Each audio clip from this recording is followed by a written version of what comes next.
Tapi untuk mempersingkat waktu, mungkin saya langsung akan menunjukkan beberapa perubahan yang sudah kita improve berdasarkan masukan-masukan dari Bapak Ibu di tahun-tahun sebelumnya gitu. Ya, mungkin bagi yang pertama kali ikut sosialisasi, teman-teman di satuan pendidikan, platform yang digunakan itu beralamat di treasurevokasi.kemdikbud.go.id. Seperti itu. Oh, sebentar.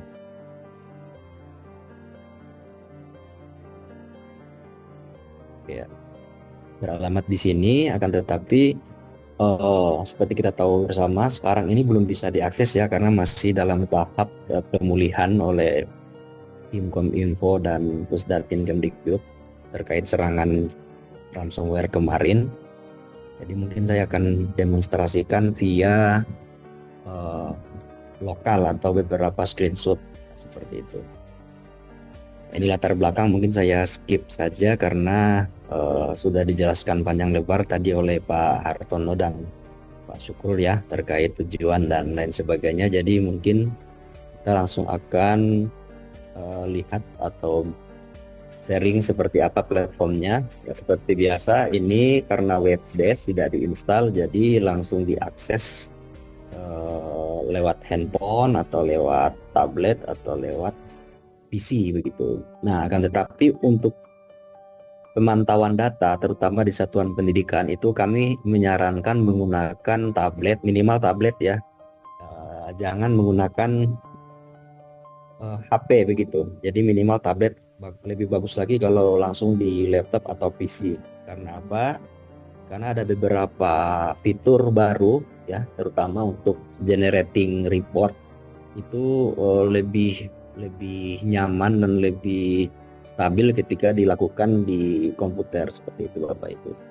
Nah, adapun untuk tujuan dibuat responsif seperti ini dapat diakses melalui handphone, sebenarnya lebih diperuntukkan untuk alumni ya. Jadi kalau alumni kan pasti lebih banyak akses informasi atau berinteraksi dengan dunia maya menggunakan smartphone, sehingga langsung dapat diakses melalui smartphone mereka, tinggal dikasih link seperti itu. Nah, akan tetapi menurut pengalaman kami di beberapa tahun terakhir ada beberapa data atau data rusak ya yang kita temukan, atau laporan-laporan dari lapangan di mana smartphone-nya itu tidak melot, atau ada beberapa pertanyaan instrumen yang terkoneksi dengan database, misalnya database perguruan tinggi gitu ya, atau data untuk memunculkan provinsi, kabupaten, kota, itu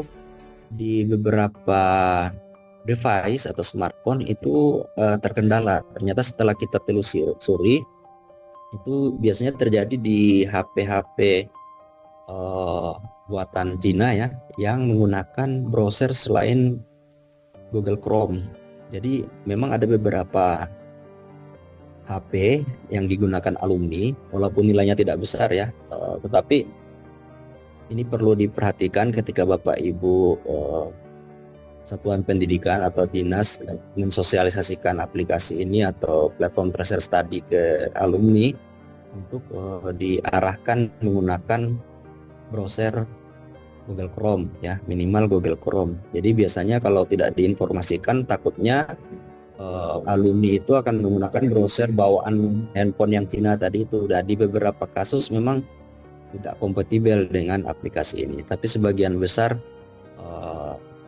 kalau pakai Android atau iOS yang pakai Google Chrome gitu, nah itu bisa lancar gitu ya. Nah, Bapak Ibu, websitenya di tahun ini ada perubahan tampilannya, penyegaran. Ini tampilan awalnya kurang lebih seperti ini. Ada beberapa menu ya, terutama misalnya di sambutan ini Bapak Ibu ada update video sambutan dari Direktur SMK, Direktur Mitra Studi, dan Bu Dirjen. Kemudian ada panduan, nanti panduan seperti biasa berisi untuk alumni satuan pendidikan dan Dudi. Hanya saja mungkin dari sisi kalau sudah pernah ikut sosialisasi atau dari sisi alumni bahkan yang pengguna pertama kali ini, karena intuitif, jadi harusnya sih tanpa membaca panduan juga sudah bisa menggunakan aplikasi ini. Akan tetapi kalau memang dirasa perlu, biasanya mungkin ada yang nanti bertanya, ada panduannya nggak? Nah, itu bisa diarahkan untuk mengunduh di menu panduan ini seperti itu. Nah, berikutnya ada FAQ. Ini juga mungkin bisa jadi perhatian karena FAQ di sini adalah rekapitulasi knowledge atau pengetahuan yang kita catat selama beberapa tahun terakhir terkait pertanyaan dari alumni atau user gitu ya. Jadi di sini sudah kita rangkum begitu kira-kira kendala ataupun cara pengisian dan lain sebagainya yang terkait aplikasi itu bisa dibaca di FAQ ini. Nah, kalau misalnya di FAQ permasalahan aplikasi tidak ada di sini, itu nanti bisa menghubungi kontak bantuan. Nanti ada nomor WhatsApp tim dari Mitra Studi yang nanti akan dihubungkan ke tim teknis untuk membantu. Nah, yang paling penting adalah tombol mulai survei. Jadi ini untuk mulai biasanya kalau alumni dikasih link, tinggal kasih aja linknya, kemudian tinggal diberitahukan, nanti klik aja langsung mulai survei. Kemudian diarahkan untuk login ke aplikasi. Nah, Bapak Ibu, ini ada tipe pengguna ya. Jadi di sistem ini sebenarnya kalau untuk umum itu dibagi 3. Jadi login atau usernya yaitu alumni, kemudian satuan pendidikan, dan Dudi. Dudi ini juga sebenarnya ada 2 ya. Ada yang Dudi pemilik tempat usaha, ada juga Dudi user yang langsung berhubungan dengan atasan langsung. Jadi bisa jadi tidak menutup kemungkinan di satu industri yang sama itu ada beberapa supervisor yang dimana alumni kita bekerja di supervisor tersebut. Sehingga untuk mengakses menu Dudi ini ada 2 mekanisme ya, atau 2 cara. Yang pertama, Dudi secara keseluruhan atau pimpinan itu mengaksesnya harus register terlebih dahulu. Sedangkan untuk atasan langsung itu berupa link yang diberikan oleh alumni. Nanti kita bahas lebih detail lagi di slide-slide berikutnya.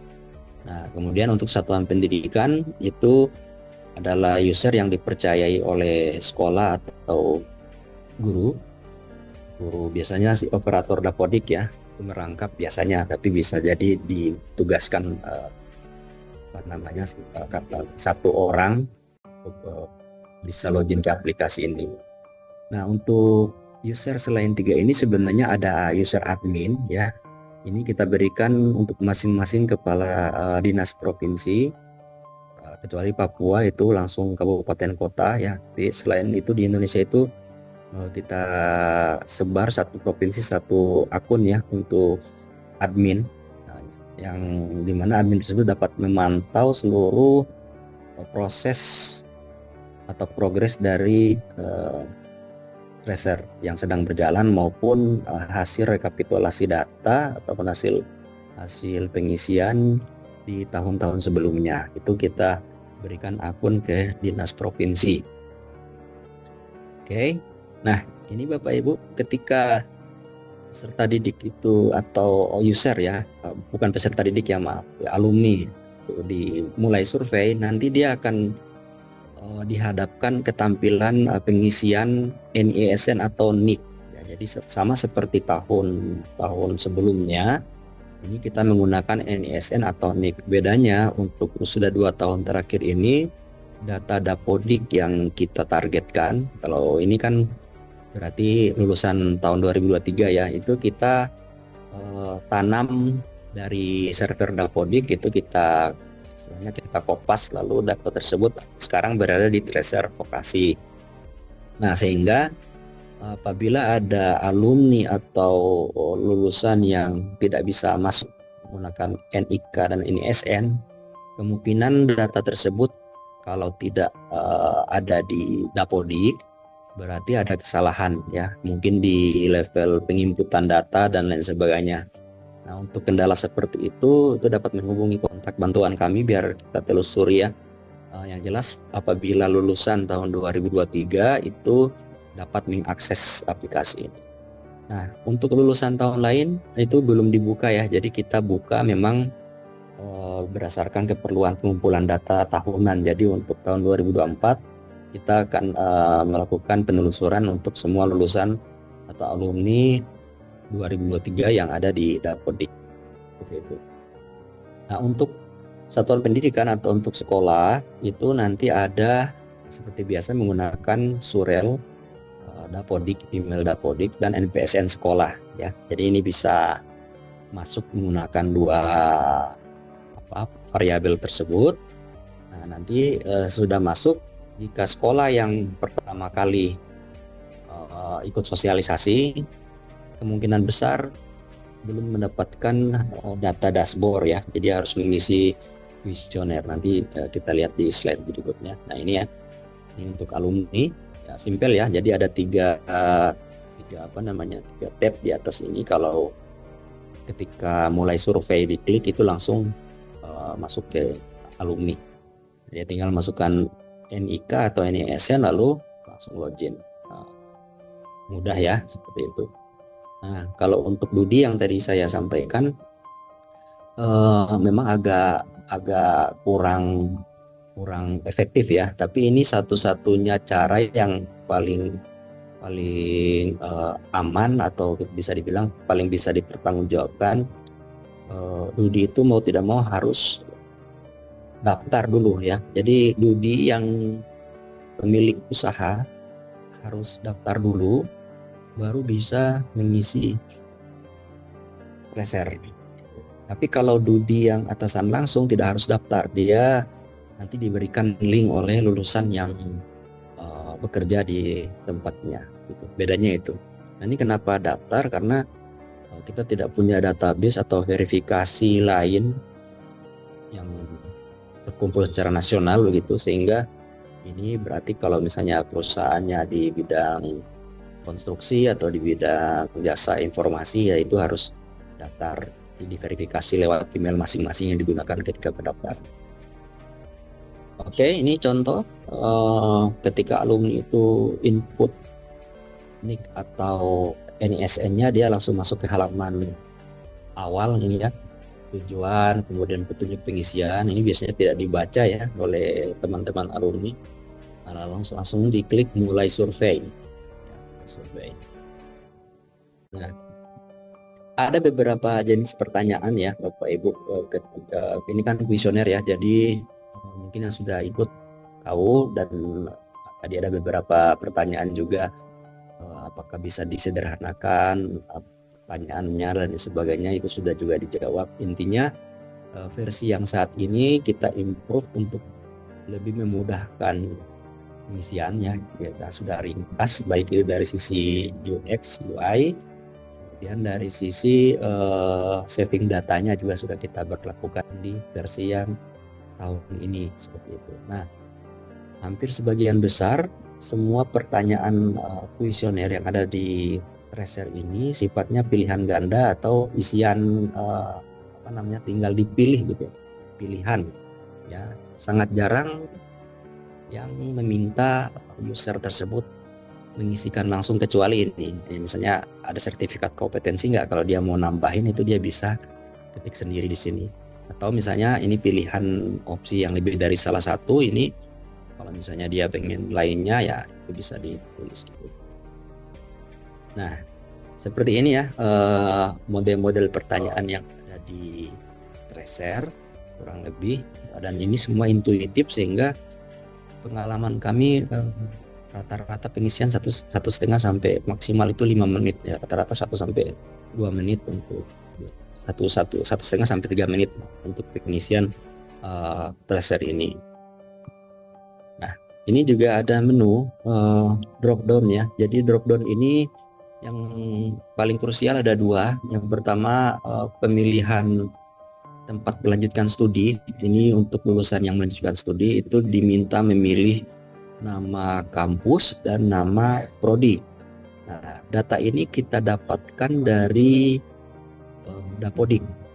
Bukan Dapodik, dari PD Dikti ya, jadi dari database perguruan tinggi.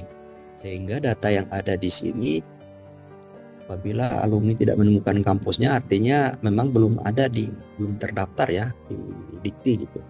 Tapi kita memberikan opsi untuk kasus-kasus seperti ini. Kita akan lihat di demo ya. Cuma ini memang biasanya kalau ngisi ini kendala Pak, kampus saya tidak ada. Nah, biasanya dia pakai singkatan. Ya, ini tidak ada singkatan, jadi harus diketik 1-2 huruf nama kampusnya, baru nanti di search engine-nya itu akan sugestinya akan memberikan opsi-opsi sesuai dengan nama kampusnya seperti itu. Nah, Bapak Ibu, ketika mulai survei tadi diklik dari sisi alumni sebenarnya ada 3 step. Kalau kita lihat di sini ada step 1 data lulusan, step 2 detail aktivitas, dan step terakhir step 3 umpan balik. Ini sebenarnya kita pecah ya, dari sekitar 30 sampai 35 pertanyaan itu kita pecah menjadi 3 UX seperti ini untuk secara psikologi membuat, kalau kita jebret langsung pertanyaannya itu sangat banyak, takutnya wah ini kok banyak. Nah, tapi kalau kita buat seperti ini, contoh ketika step 1 data alumni ini untuk update data pribadi saja. Jadi dia hanya data pribadi, kemudian nanti di bawahnya ada aktivitas lulusan ya. Ini cuma beberapa pertanyaan pemantik yang nanti akan menentukan di step 2 detail aktivitasnya alumni ini masuk ke kategori apa. Ya, nanti kita lihat kategorinya itu ada seperti ini ya Bapak Ibu ya.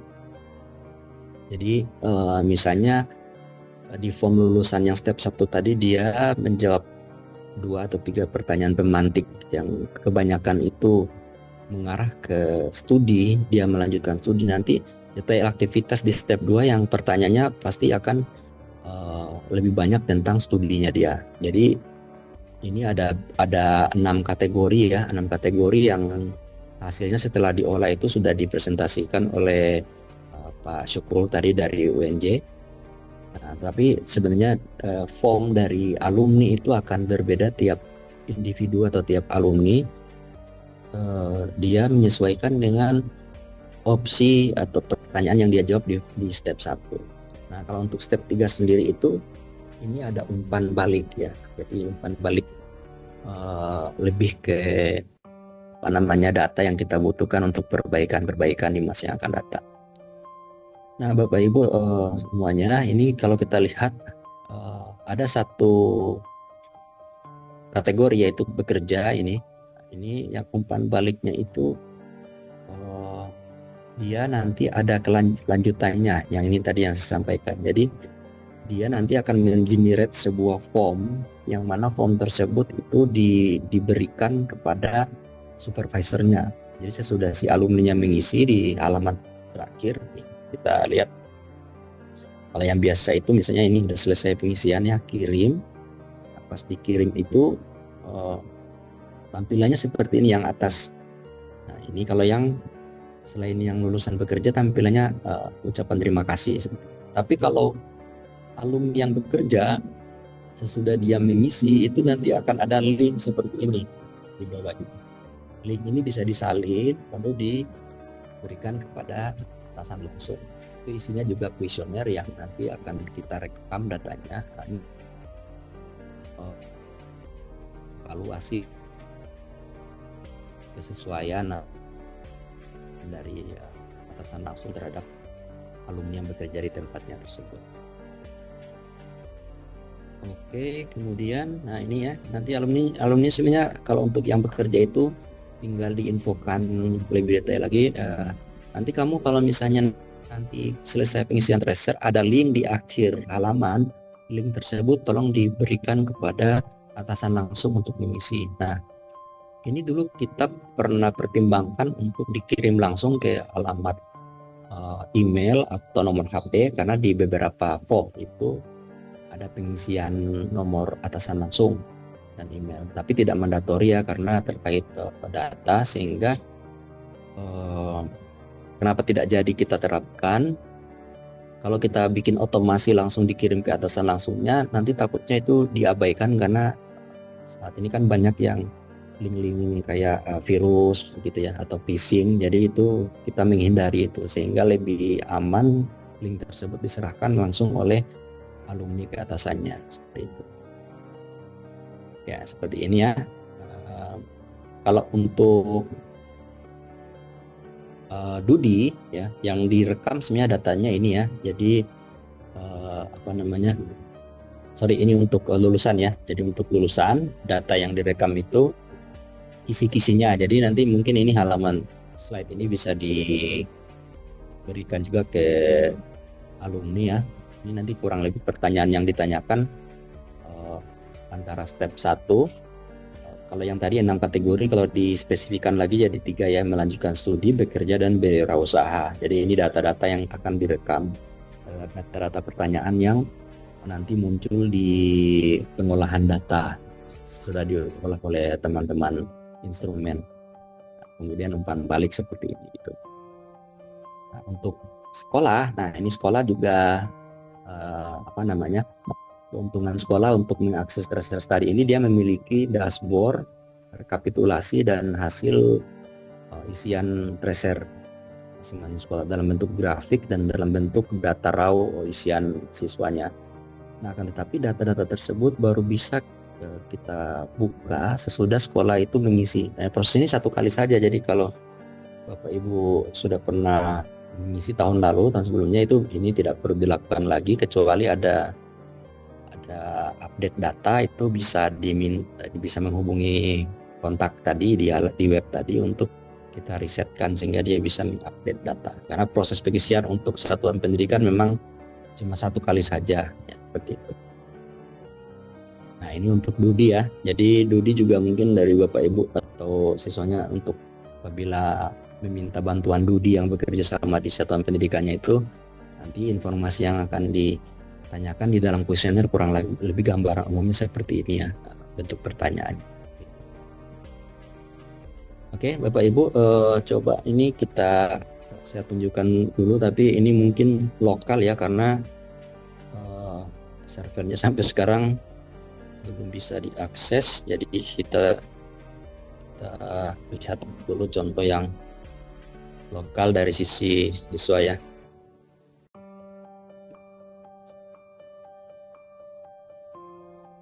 Nah, ini tampilannya seperti ini ya Bapak Ibu ya. Ada informasi, ada sambutan, kemudian ada panduannya. Ini bisa di play videonya atau di download PDF-nya ini untuk di satuan pendidikan alumni. Kemudian untuk FAQ Bapak Ibu bisa baca-baca di sini ya. Nah, ini FAQ-nya, ini banyak di sini ya. Nah, lalu kalau sudah tinggal kita pilih, kalau sekolah maksudnya lewat tab SMK, kemudian daftar di sini ya. Kalau sudah punya email bisa langsung mengisi. Alumni tinggal masukkan NISN atau NIK. Coba saya tunjukkan contoh yang tadi dulu ya, yang kalau dia lulusan yang bekerja, ini contoh yang sudah selesai mengisi. Nah, seperti ini. Nah, ini kalau dia sudah selesai mengisi, yang ini contoh yang alumni lulusan bekerja ya. Ini ada link yang dia bisa copy lalu kasih ke atasan langsung, link ini. Nah, karena coba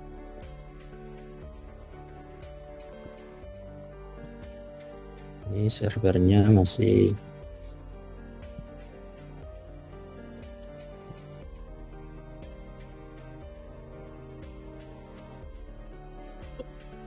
sebentar.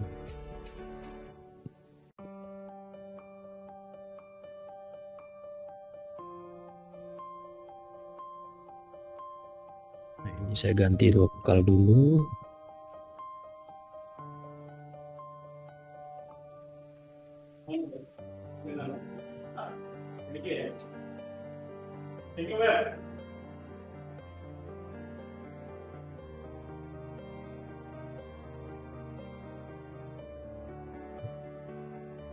Yes.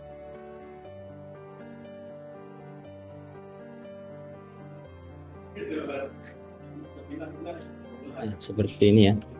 Jadi kalau untuk form link yang diberikan alumni untuk studinya, nanti ada surat pengantar dari direktorat. Jadi untuk menjaga-jaga kalau ini linknya palsu atau apa. Tahun ini datanya sudah berisi dari isian ya, ini isian dari alumni. Ya, nama lulusannya siapa, jadi dia bisa menilai satu supervisor itu dia bisa menilai berapa. Jadi link ini per orang ya, per alumni gitu. Ini kita bisa lihat di sini nanti informasinya, pertanyaannya juga nggak terlalu banyak ya, tinggal skala Likert seperti ini. Nanti ketika dikirim akan terkirim ke data. Nah, data tersebut dapat dilihat di sekolahnya di sini ya. Jadi di sini dashboard, contoh dashboard sekolah. Nah, ini di bawah sini ada progres pengisian. Misalnya ini kalau lihat di sini statusnya berarti ini belum mengisi ya. Ini belum ada yang mengisi, statusnya belum mengisi. Kalau sedang mengisi itu nanti ada tulisannya sedang mengisi atau selesai mengisi. Nah, ini juga ada status isian supervisor. Nah, kalau seperti ini berarti belum diisi. Kalau udah centang hijau berarti itu link yang diberikan oleh alumni ke supervisornya itu sudah diisi. Nah, akan tetapi ini hanya berlaku untuk alumni yang bekerja. Jadi kalau di lulusan sekolahnya itu kebetulan tidak alumninya itu mungkin berusaha atau rata-rata melanjutkan perguruan tinggi, nah ini tidak akan status isian supervisor ini kemungkinan tidak akan diisi, tidak ada gitu. Nah, lalu di sini juga ada menu ya, BMW seperti biasa, grafik, kemudian presentasi berapa yang melanjutkan studi dan berapa yang berwirausaha mencari pekerjaan. Nah, ini ada di sini. Termasuk waktu tunggu dan keselarasan itu ada di dashboard yang bisa diakses oleh Bapak Ibu di satuan pendidikan. Dan yang kami tambahkan di versi sekarang tahun ini adalah bisa mendownload atau mengunduh hasil rekapan atau hasil isian detail dari masing-masing satuan pendidikan ke format CSV ya. Ini tinggal pilih tahun lulusannya saja, difilter, kemudian bisa diunduh seperti itu, sehingga nanti data ini bisa menjadi evaluasi atau data dari satuan pendidikan masing-masing. Seperti itu. Mungkin itu dari saya terkait tracer ya. Kalau Bapak Ibu sistemnya sekarang sudah online, sebenarnya bisa satuan pendidikan bisa sudah langsung mengakses fitur baru ini.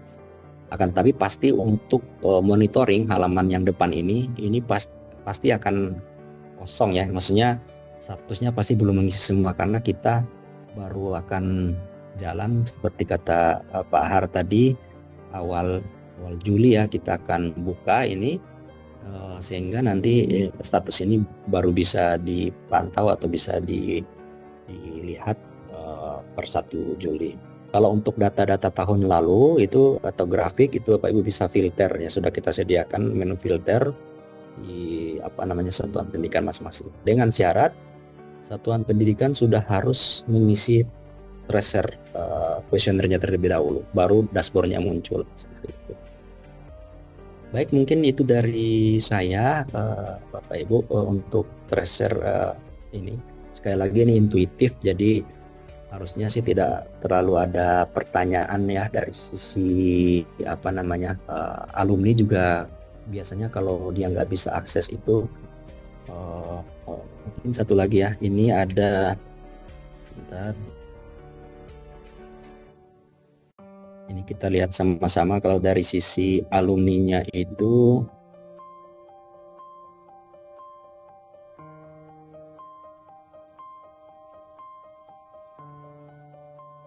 kita pakai user yang kemarin ini, contoh yang saya bilang nah ini ya, ini dia kemarin itu saya demokan user ini tapi sudah ngisi yang pertama, jadi dia sekarang ada di step 2. Nah, ini di beberapa pertanyaan ini memang intuitif dan dia langsung muncul ya sesuai dengan pertanyaan yang sebelumnya dari step 1. Jadi ini kenapa step 2-nya lulusan yang wirausaha sudah langsung terkategori, karena di step 1 kemungkinan anak ini atau alumni ini dia menjawab pertanyaan pemantik yang mengarahkan dia masuk ke klasifikasi atau kategori lulusan wirausaha. Nah ini kalau misalnya dia iseng nih kembali, ini akan ada peringatan bahwa halaman semua data yang diisi di form 2 ini akan dihapus. Kenapa kita buat seperti ini? Karena ini untuk mencegah kalau misalnya saya yes ya, saya yes, datanya akan dihapus, dia balik lagi ke step 1, ini harus ngisi ulang dia. Jadi tadi kan satu lulusan yang wirausaha. Nah kalau misalnya dia rubah ini ya, perguruan tinggi, apakah Anda sedang melanjutkan? Ya. Apakah Anda seminggu terakhir bekerja? Misalnya dia tidak ya. Ini kan berbeda dengan yang form yang tadi. Dijawab tidak.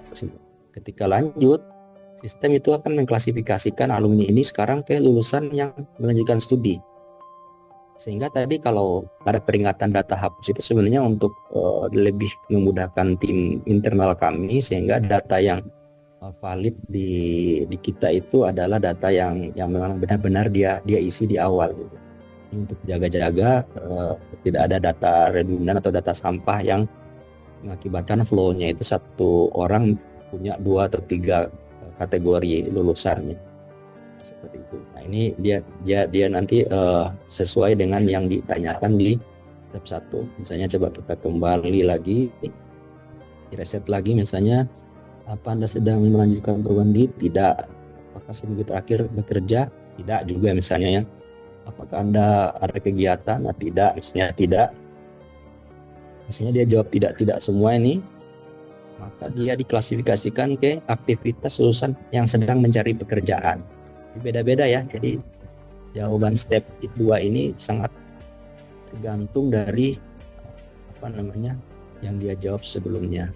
Dan ini juga kita tidak menunjukkan semua, tapi pertanyaan-pertanyaan ini karena dia bercabang, jadi misalnya kalau ada beberapa ini yang diklik, dia akan memunculkan pertanyaan-pertanyaan lainnya gitu. Itu ya kurang lebih. Oke. Itu saja dari saya ya. Kalau untuk tracer, mudah-mudahan lebih baik lagi tahun ini karena kita sudah menambahkan beberapa masukan yang kami tampung di versi-versi sebelumnya, tahun-tahun sebelumnya.